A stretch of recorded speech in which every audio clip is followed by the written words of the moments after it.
नमस्कार दोस्तों, जैसा कि उच्चतर शिक्षा सेवा चयन आयोग असिस्टेंट प्रोफेसर की परीक्षा अक्टूबर में प्रस्तावित है, तो आइए आज हम लोग उच्चतर शिक्षा सेवा चयन आयोग असिस्टेंट प्रोफेसर परीक्षा 2016 जो कि 5 जनवरी 2019 को हुई थी के सामान्य अध्ययन का हल प्रश्न पत्र देखते हैं। तो आइए पहले क्वेश्चन पे बात करते हैं। जो पहला क्वेश्चन है वह दिया हुआ है, वर्ष 2018 में कारोबार सुगमता ईज ऑफ डूइंग बिजनेस सूची में कौन सा भारतीय राज्य सर्वोपरि है। स्क्रीन पे आपको 4 ऑप्शन दिखाई दे रहे हैं, आप अपना सही चयन का उत्तर दें। इसका जो सही उत्तर है वह है option C, Andhra Pradesh. Option C यहाँ पे सही है, सही उत्तर है आंध्र प्रदेश। आइए इसके व्याख्या पर विचार करें। तो दिया हुआ है, वर्ष 2018 में कारोबार सुगमता ईज ऑफ डूइंग बिजनेस सूची में आंध्र प्रदेश भारतीय राज्य सर्वोपरि था। उद्योग संवर्धन और आंतरिक व्यापार विभाग के द्वारा जारी बिजनेस रिफॉर्म एक्शन प्लान के अनुसार वर्ष 2019 में राज्यों की शीर्ष रैंकिंग इस प्रकार से है। आंध्र प्रदेश 1 नंबर पे, 2 नंबर पर उत्तर प्रदेश, तीसरा तेलंगाना। तो इस प्रकार 2020 का जो अब ईज ऑफ डूइंग बिजनेस सूची का जो करंट में आएगा, आप वहाँ देख लीजिएगा, वहाँ से प्रश्न बनने की संभावना रहेगी। करंट से प्रश्न पूछे जाते हैं। आइए दूसरे प्रश्न पर विचार करें। दूसरा प्रश्न है, 2018 के एशियाई खेलों में किसे सर्वश्रेष्ठ खिलाड़ी घोषित किया गया है। तो दूसरे का स्क्रीन पे आपके 4 ऑप्शन दिखाई दे रहे हैं, आप लोग सही उत्तर का चयन करें। इसका जो सही उत्तर होगा वह है ऑप्शन बी, रिकाको इकी। तो यहाँ से इस बार तो आप लोगों के लिए 2021 के लिए ओलंपिक से संबंधित जो प्रश्न रहेंगे उन्हें आप देख लेंगे, क्योंकि ओलंपिक में अगर देखा जाए तो भारत ने कुल 7 पदक जीता है और उसमें से 1 स्वर्ण है और 2 आपका रजत है और 4 कांस्य है। टोटल 8 है। और कौन कौन खिलाड़ी हैं, स्वर्ण पदक विजेता कौन है, रजत पदक विजेता कौन सी टीम है, कौन है, और कांस्य पदक विजेता कौन है, उसको आप लोग देख लीजिएगा, तैयार कर लीजिएगा। वहाँ से निश्चित आपको 2 से 3 प्रश्न मिल जाएंगे। आइए इस प्रश्न का व्याख्या देखें। 2018 के एशियाई खेलों में जापानी महिला तैराक रिकाको इकी को सर्वश्रेष्ठ खिलाड़ी घोषित किया गया था। इकी ने जकार्ता में 6 स्वर्ण पदक जीते थे। वर्ष 2018 में एशियाई खेल इंडोनेशिया के जकार्ता पालेमबांग में संपन्न हुआ था और आगामी वर्ष 2022 में एशियाई खेल चीन के हांगझाऊ में आयोजित होगा। तो यहाँ से प्रश्न बन सकता है कि वर्ष 2022 में एशियाई खेल कहाँ पर आयोजित होगा। तो चीन के हांगझाऊ में। इसे आप तैयार करेंगे। आइए अगले प्रश्न की तरफ चलते हैं।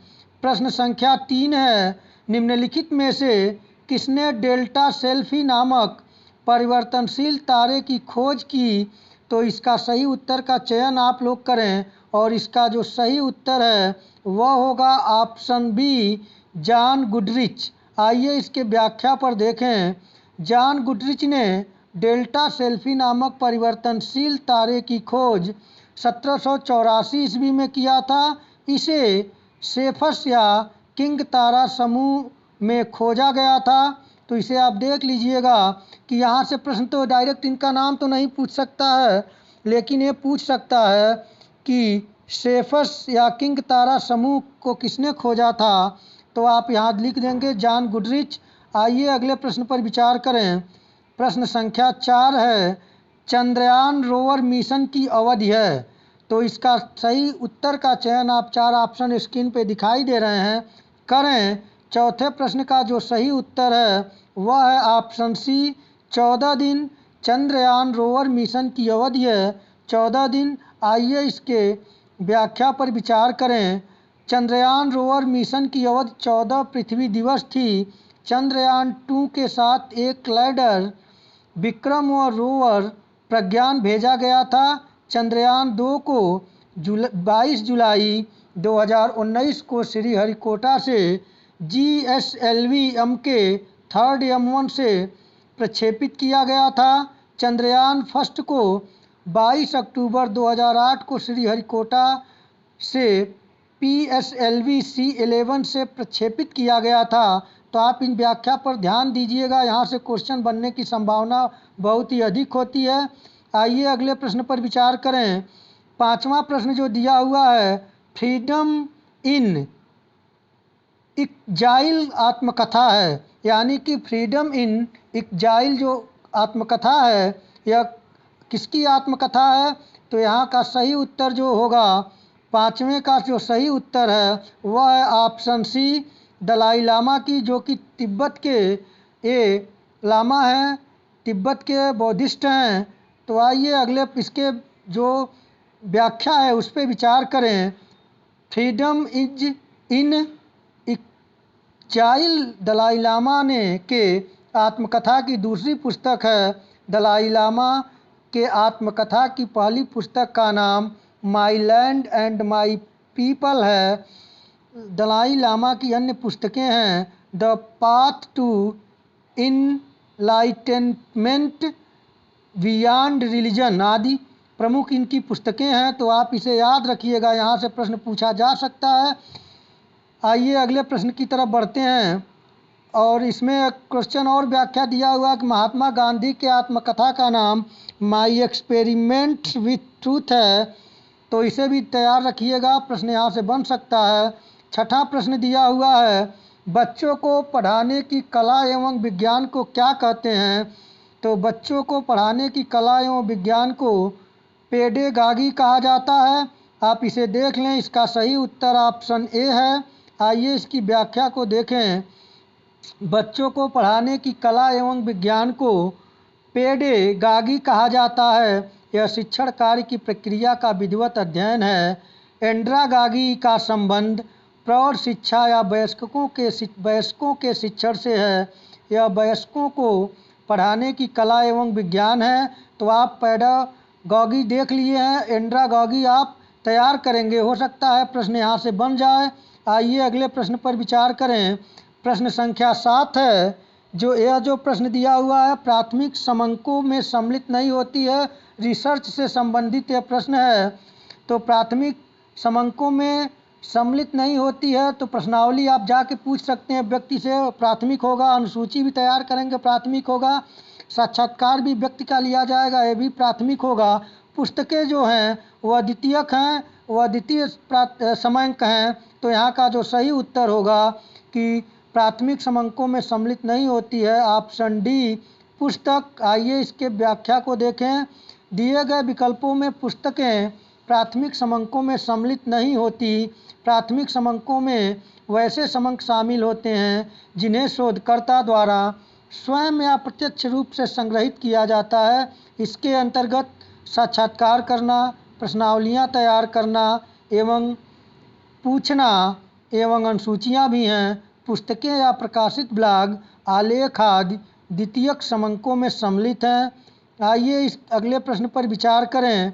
अगला प्रश्न जो है, नेशनल इंस्टीट्यूशनल रैंकिंग फ्रेमवर्क किसके द्वारा जारी किया जाता है? प्रश्न संख्या जो 8 है, इसका सही उत्तर का आप चयन करें। 8वें का जो सही उत्तर है वह होगा option B, national institutional ranking framework मानव संसाधन एवं विकास मंत्रालय द्वारा जारी किया जाता है। आइए इसके व्याख्या पर ध्यान दें। National institutional ranking framework NIRF Bharat सरकार के मानव संसाधन विकास मंत्रालय द्वारा जारी किया जाता है। इसे मानव संसाधन विकास मंत्री द्वारा 29 सितंबर 2015 को लॉन्च किया गया था। इस फ्रेमवर्क के द्वारा पूरे देश में संस्थानों को रैंकिंग प्रदान करने की प्रक्रिया तैयार की जाती है। तो आप इसे ध्यान रखिएगा, परीक्षा के दृष्टिकोण से व्याख्या महत्वपूर्ण है। आइए अगले प्रश्न को देखें। अगला प्रश्न जो है हायर एजुकेशन सिस्टम से संबंधित है। विश्वविद्यालय अनुदान आयोग अधिनियम किस वर्ष पारित किया गया था? तो इसका जो सही उत्तर होगा आप चयन करें। इसका सही उत्तर होगा ऑप्शन बी, 1956। आइए इसकी व्याख्या को देखते हैं। विश्वविद्यालय अनुदान आयोग अधिनियम नवंबर 1956 में पारित किया गया था।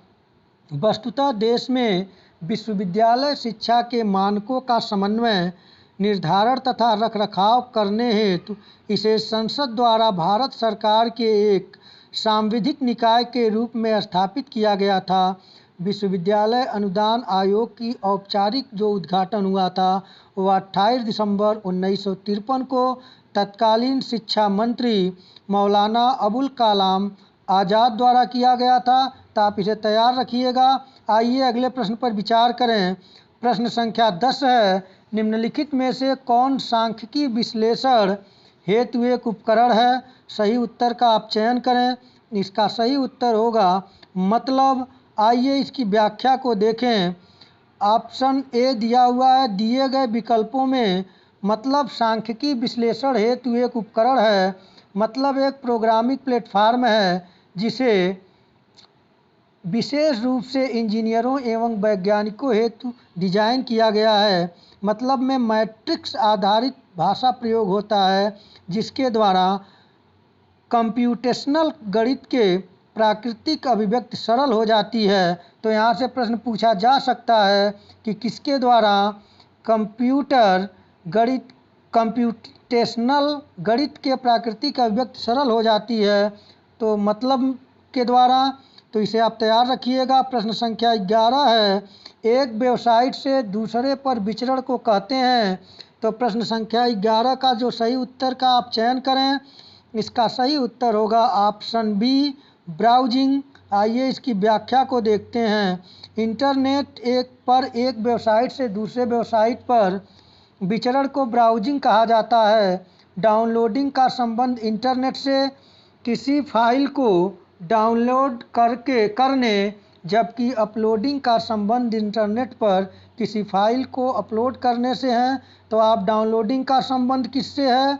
तो इसे अपलोडिंग से डाउनलोड करने की है, जबकि अपलोडिंग का संबंध इंटरनेट पर किसी भी फाइल को अपलोड करने से है। इसे आप तैयार रखिएगा।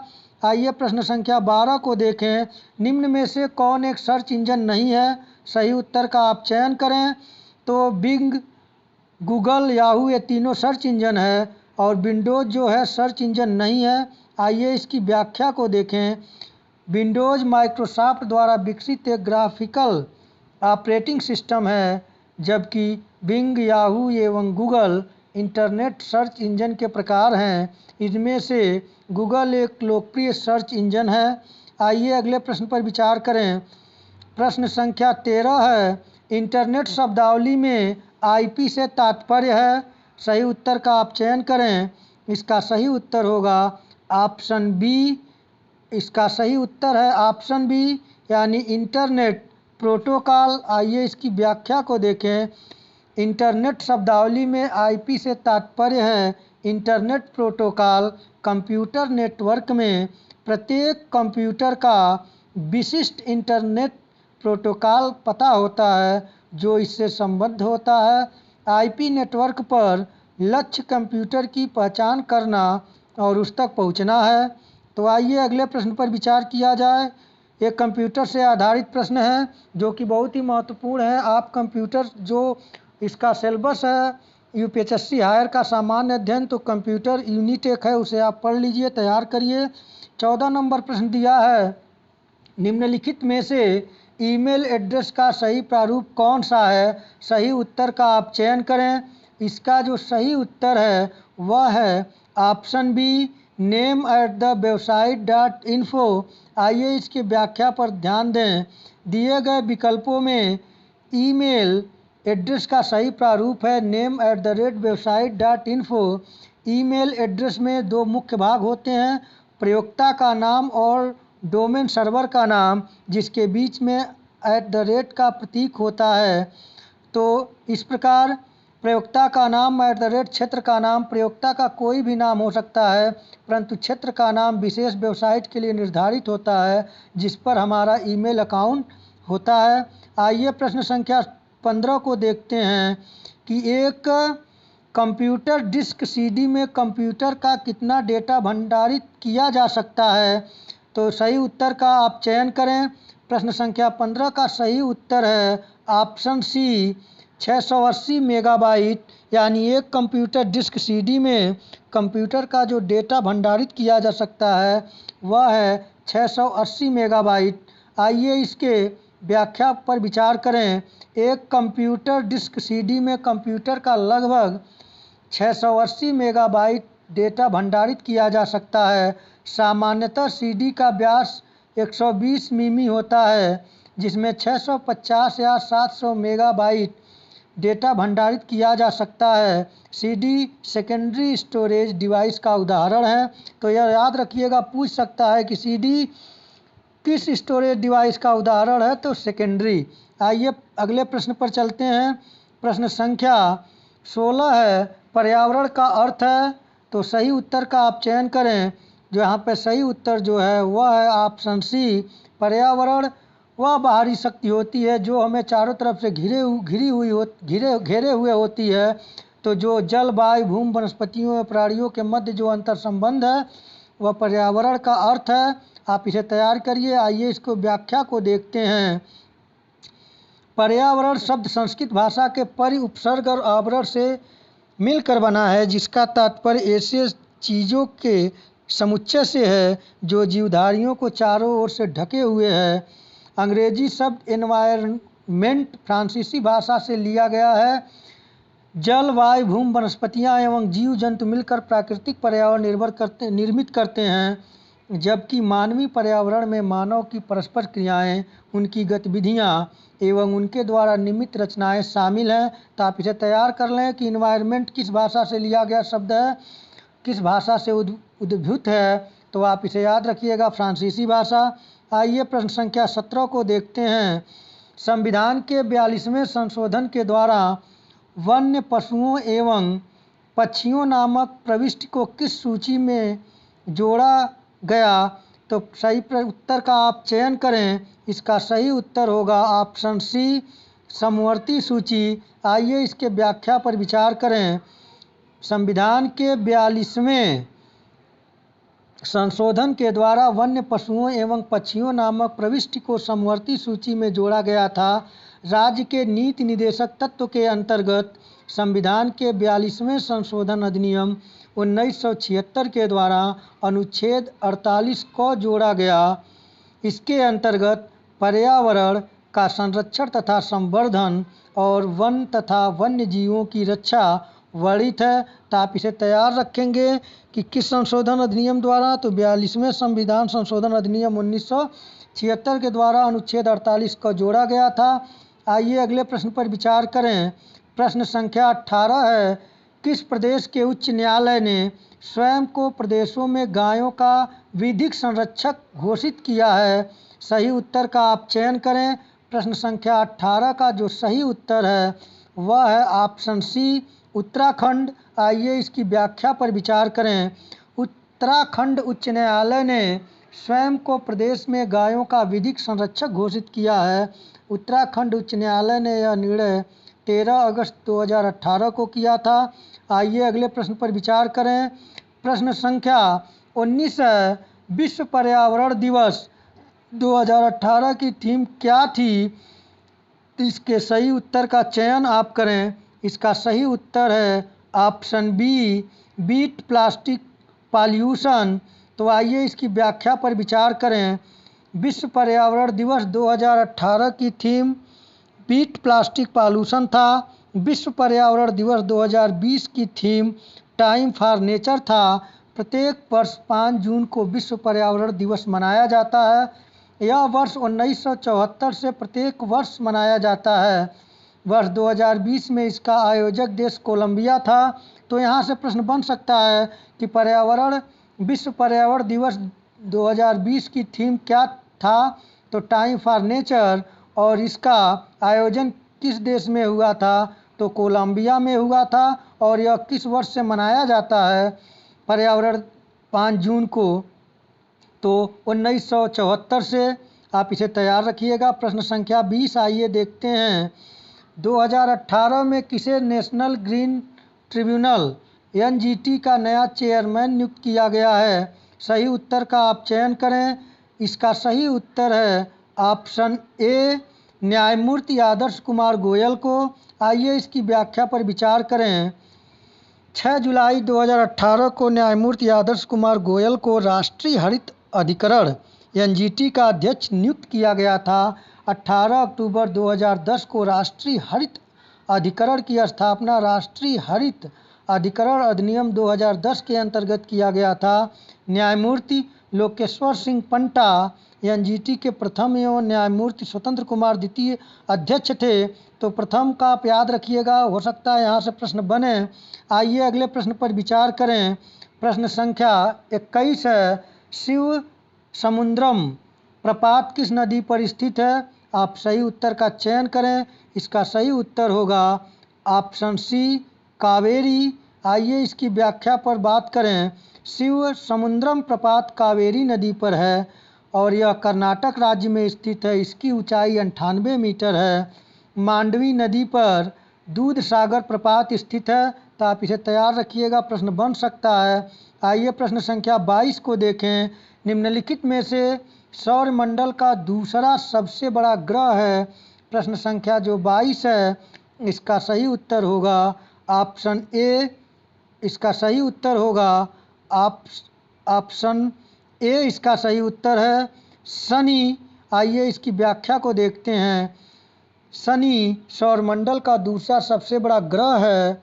शनि का व्यास इकाई दहाई सैकड़ा हजार लाख 1,20,536 किमी है। सौरमंडल का सबसे बड़ा ग्रह बृहस्पति है। सौरमंडल का सबसे छोटा ग्रह बुध है। शनि के सर्वाधिक 82 उपग्रह हैं। तो आप इसे तैयार रखिएगा, यहाँ से प्रश्न पूछा जा सकता है। सौरमंडल आप पढ़ लीजिएगा अच्छी तरीके से। आइए अगले प्रश्न पर विचार करते हैं। प्रश्न संख्या 23 है, 1905 में बंगाल के विभाजन हेतु कौन उत्तरदायी था? सही उत्तर का आप चयन करें। इसका सही उत्तर है ऑप्शन ए लॉर्ड कर्जन। 1905 में लॉर्ड कर्जन ने बंगाल विभाजन किया था। आइए इसकी व्याख्या पर विचार करें। 1905 ईस्वी में हुए बंगाल के विभाजन के लिए लॉर्ड कर्जन उत्तरदायी था। बंगाल विभाजन के विरोधास्वरूप बंगाल में स्वदेशी आंदोलन प्रारंभ हुआ था, जिसमें विदेशी वस्तुओं के बहिष्कार का निर्णय लिया गया था और इस भारतीय राष्ट्रीय कांग्रेस द्वारा इसका व्यापक विरोध हुआ और इसी विरोध के फलस्वरूप लॉर्ड हार्डिंग के कार्यकाल में 1911 में बंगाल विभाजन को स्थगित किया गया था। आइए अगले प्रश्न पर विचार करें। प्रश्न संख्या 24 है, बौद्ध शिक्षा प्रणाली में निम्नलिखित में से कौन शिक्षण का माध्यम था? तो इसमें संस्कृत, देवनागरी, पाली उपयुक्त में से कोई नहीं। इसका सही उत्तर है ऑप्शन सी पाली। जो बौद्ध शिक्षा प्रणाली में जो जन माध्यम भाषा थी पाली, उसका प्रयोग किया गया था। आइए अगले प्रश्न पर इसके व्याख्या पर विचार करें। बौद्ध शिक्षा प्रणाली में पाली शिक्षण का माध्यम था। बौद्ध ग्रंथ भी पाली भाषा में लिखे गए थे। बौद्ध धर्म के संस्थापक गौतम बुद्ध हैं। यह अहिंसा पर आधारित एक संप्रदाय था, जिसने जनसामान्य में प्रचलित पाली भाषा को प्रचार प्रसार का माध्यम बनाया। आइए अगले प्रश्न को देखते हैं। प्रश्न संख्या 25 है, राजा राम मोहन रॉय ने अपनी पुस्तक एकेश्वरवादियों को उपहार किस भाषा में लिखी? सही उत्तर का आप चयन करें। इसका सही उत्तर है ऑप्शन डी फारसी। आइए इसके व्याख्या पर विचार करें। राजा राम मोहन राय ने अपनी पुस्तक एकेश्वरवादियों को उपहार अर्थात तुहफात उल मुवाहिदीन नामक पुस्तक फारसी भाषा में लिखी थी। राजा राम मोहन राय आधुनिक भारत के प्रसिद्ध समाज सुधारक थे, जिन्हें ब्रह्म समाज की स्थापना, सती प्रथा को बंद करने में योगदान देने आदि कार्यों के लिए जाना जाता। इन्हें भारत के पुनर्जागरण के अग्रदूत तथा इन्हें राजा की उपाधि अकबर सेकंड मुगल बादशाह ने दिया था। आइए अगले प्रश्न को देखें। प्रश्न संख्या 26 है, बलवंत राय मेहता समिति संबंधित है। सही उत्तर का आप चयन करें। इसका सही उत्तर था जो वह है ऑप्शन सी पंचायती राज से। आइए इसकी व्याख्या पर विचार करें। बलवंत राय मेहता समिति पंचायती राज से संबंधित है। बलवंत राय मेहता समिति को 1957 ईस्वी में नियुक्त किया गया था, जिन्होंने त्रिस्तरीय पंचायती राज व्यवस्था के निर्माण हेतु अपना विचार दिया था। अशोक मेहता समिति 1977 ईस्वी का संबंध भी पंचायती राज से है, जिन्होंने द्विस्तरीय पंचायती राज व्यवस्था हेतु सुझाव दिए थे। आइए अगले प्रश्न को देखते हैं। प्रश्न संख्या 27 है। वर्ष 2011 की जनगणना के अनुसार दूसरा सर्वाधिक जनघनत्व वाला राज्य कौन था? सही उत्तर का आप चयन करें। इसका सही उत्तर है ऑप्शन सी, पश्चिम बंगाल। आइए इसके व्याख्या पर विचार करें। तो वर्ष 2011 की जनगणना के अनुसार सर्वाधिक जनघनत्व व्यक्ति वर्ग किलोमीटर वाले शीर्ष राज्य इस प्रकार हैं।